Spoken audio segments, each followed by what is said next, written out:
Assalamualaikum warahmatullahi wabarakatuh. Perkenalkan, nama saya Restu Fauzia dengan NIM 2030306052 dari Psikologi B. Istana Bahasa Pagaruyung, jejak kejayaan Konfederasi Luhak Nantigo, salah satu peninggalan sejarah dari eksistensi kekuasaan Kerajaan Pagaruyung, adalah sebuah istana megah yang terletak di Nagari Pagaruyung, daerah segitiga Kabupaten Agam, 50 kota dan tanah datar, dianggap sebagai poros awal persebaran kebudayaan Minangkabau.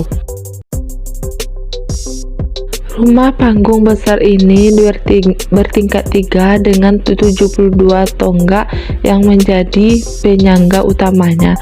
Terdapat 11 gonjong atau pucuk atap yang menghiasi bagian atas dari bangunan ini. Seluruh dinding bangunan ini dihiasi oleh ornamen ukiran berwarna-warni yang secara total terdiri dari 58 jenis motif yang berbeda.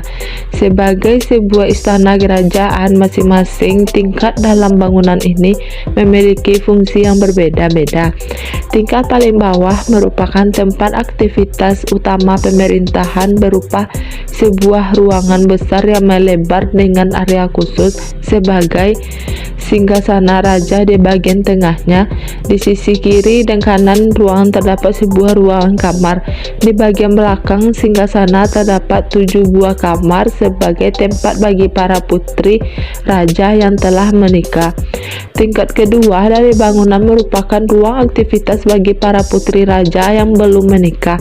Besarnya ruangan ini sama dengan besar ruangan utama di bawahnya. Ruangan yang teratas merupakan tempat raja dan permaisurinya bersantai sambil melihat kondisi di sekitar istana. Ruangan ini disebut Anjung Peranginan, yang posisinya terletak tepat di bawah atap gonjong yang berada di tengah bangunan atau disebut juga Gonjong Mahligai. Di ruangan ini terdapat sejumlah koleksi senjata pusaka asli kerajaan yang masih tersisa, di antaranya tombak, pedang, dan senapang peninggalan Belanda. Bangunan asli dari istana ini awalnya berlokasi di Bukit Batu Patah. Setelah insiden tahun 1804, istana ini didirikan kembali tetapi terbakar habis pada tahun 1966. Istana Bahasa Pagaruyung dahulu merupakan kediaman dari Raja Alam sekaligus pusat pemerintahan dari sistem konfederasi yang dipimpin oleh triumvirat atau 3 pemimpin yang berjuluk Raja Tigo Selo.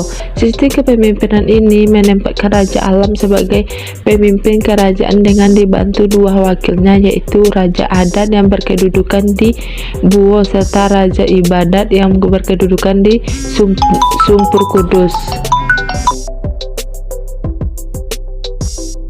Peninggalan sejarah dari eksistensi kekuasaan Kerajaan Pagaruyung adalah sebuah istana megah yang terletak di Nagari Pagaruyung, daerah segitiga Kabupaten Agam, 50 kota, dan tanah datar, dianggap sebagai poros awal persebaran kebudayaan Minangkabau.